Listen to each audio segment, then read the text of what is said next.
जप सामान्य रूप से उपांशु किया जाता है, जिसमें गायत्री मंत्र का प्रयोग किया जाता है। जप का एक और महत्वपूर्ण प्रयोग सोहम साधना के रूप में भी होता है, जिसमें किसी मंत्र का सीधा प्रयोग नहीं होता। इसमें जप के साथ प्राण विद्या का प्रयोग किया जाता है।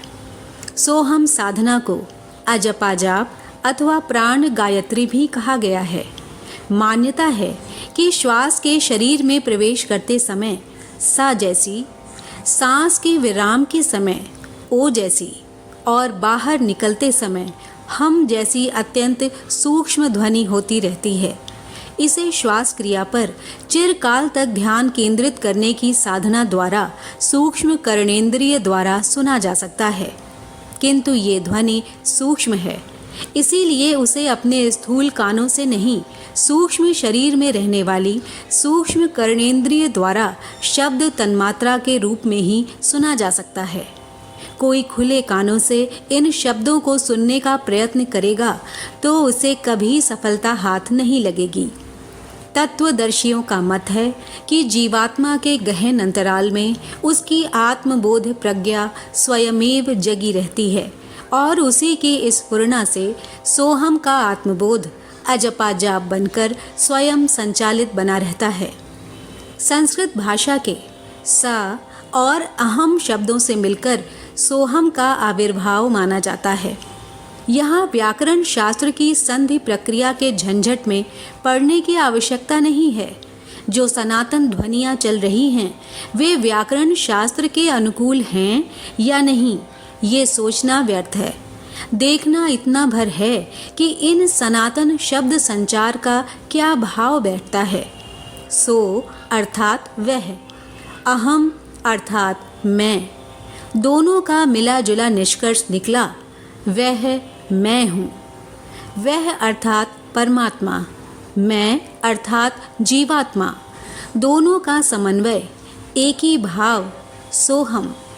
आत्मा और परमात्मा एक हैं, यह अद्वैत सिद्धांत का समर्थन है। तत्वमसि अयमात्मा ब्रह्म शिवोहम सच्चिदानंदोहम शुद्धोसि बुद्धोसि निरंजनोसि जैसे वाक्यों में इसी तत्व का, इसी दर्शन का प्रतिपादन है। उनमें जीव और ब्रह्म की तात्विक एकता का प्रतिपादन है। सोहम उपासना के निमित्त किए गए प्राणायाम में इसी अविज्ञात तत्व को प्रत्यक्ष करने का, प्रसुप्त को जगाने का प्रयत्न किया जाता है। जीव अपने आप को शरीर मानकर बैठा है, उसी की सुविधा एवं प्रसन्नता की बात सोचता है, उसी के लाभ प्रयत्नों में संलग्न रहता है। सोहम उपासना के निमित्त किए गए प्राणायाम में इसी अविज्ञात तथ्य को प्रत्यक्ष करने का, प्रसुप्त को जगाने का प्रयत्न किया जाता है।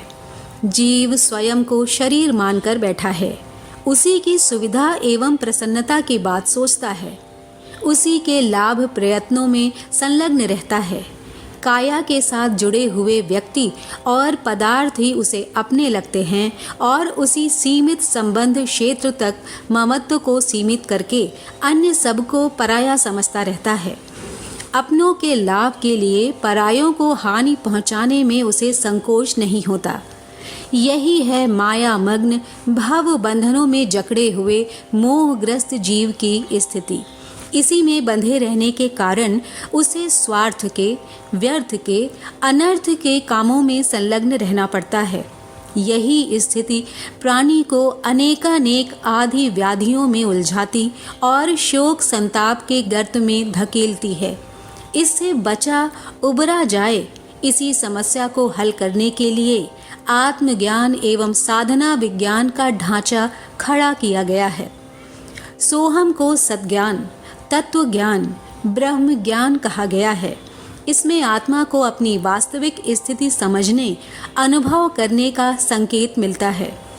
वह परमात्मा मैं ही हूँ। इस तत्व ज्ञान में माया मुक्त स्थिति की शर्त जुड़ी हुई है। नर कीट, नर पशु और नर पिशाच जैसे निकृष्ट परिस्थितियों में घिरी अहंता के लिए इस पुनीत शब्द का प्रयोग नहीं हो सकता। ऐसे तो रावण, कंस, हिरण्यकश्यप जैसे अहंकार ग्रस्त आतताई ही लोगों के मुंह से स्वयं को ईश्वर कहलाने के लिए बाधित करते थे। अहंकार उन्मत्त मनः स्थिति में वे स्वयं को वैसा समझते भी थे, पर इससे बना क्या? उनका अहंकार ही उन्हें ले डूबा। सो हम साधना में पंच तत्वों और 3 गुणों से बने शरीर को ईश्वर मानने के लिए नहीं कहा गया है। ऐसी मान्यता तो उल्टा अहंकार जगा देगी और उत्थान के स्थान पर पतन का नया कारण बनेगी। यह दिव्य संकेत आत्मा के शुद्ध स्वरूप का विवेचन है। वह वस्तुतः ईश्वर का अंश है। समुद्र और लहरों की, सूर्य और किरणों की, मटाकाश और घटाकाश की, ब्रह्मांड और पिंड की, अग्नि और चिंगारी की उपमा देकर परमात्मा और आत्मा की एकता का प्रतिपादन करते हुए मनीषियों ने यही कहा है कि मलावरण, विक्षेपों और कषाय कल्मशों से मुक्त हुआ जीव वस्तुतः ब्रह्म ही है। दोनों की एकता में व्यवधान मात्र अज्ञान का है। यह अज्ञान ही अहंता के रूप में विकसित होता है और संकीर्ण स्वार्थपरता में निमग्न होकर व्यर्थ चिंतन तथा अनर्थ कार्य में निरत रहकर अपनी दुर्गति अपने हाथों आप कराता है। सर्वतोमुखी निर्मलता का अभिवर्धन ही ईश्वर प्राप्ति की दिशा में बढ़ने वाला महान प्रयास माना गया है। ईश्वर अंश जीव अविनाशी की उक्ति धर्मशास्त्रों में अनेक स्थानों पर लिखी पाई जाती है और अनेक धर्मोपदेशकों द्वारा आए दिन सुनी जाती है। ईश्वर अंश जीव अविनाशी की उक्ति धर्मशास्त्रों में अनेक स्थानों पर लिखी पाई जाती है और अनेक धर्मोपदेशकों द्वारा आए दिन सुनाई जाती है। उससे सामान्य बुद्धि जानती और मानती भी है, पर इतने भर से बनता कुछ नहीं। ये मान्यता अंतःकरण के गहनतम स्तर की गहराई तक उतरनी चाहिए। गहन आस्था बनकर प्रतिष्ठापित होने वाली श्रद्धा ही अंतः प्रेरणा बनती है। सोहम तत्वज्ञान यदि अंतरात्मा की प्रखर श्रद्धा के रूप में विकसित हो सके तो उसका परिणाम सुनिश्चित रूप से दिव्य जीवन जैसा कायाकल्प बनकर सामने आना चाहिए। तब व्यक्ति को उसी स्तर पर सोचना होगा जिस पर ईश्वर सोचता है और वही करना होगा जो ईश्वर करता है। एकता की स्थिति में दोनों का स्वरूप भी एक हो जाता है। नाला जब गंगा में मिलता है या बूंद जब समुद्र में घुलती है तो दोनों का स्वरूप एवं स्तर एक हो जाता है। ब्रह्म भाव से जगा हुआ जीव अपने चिंतन और कर्म क्षेत्र में सुविकसित स्तर का देव मानव ही दृष्टिगोचर होता है। स्पष्ट है कि जब किन्हीं विशेष शब्दों को बोल देना मात्र नहीं है, उनमें वाक शक्ति, चिंतन तथा प्राण एवं भाव शक्ति का भी प्रयोग करना होता है। इस प्रकार किया हुआ जाप प्राणवान जीवंत जप कहा गया है। उपासना के इस महत्वपूर्ण अंग को अपनाकर उसका समुचित लाभ निश्चित रूप से उठाया जा सकता है। धन्यवाद और आपकी मंगल कामना के साथ इस सृजन सेनानी का नमस्कार।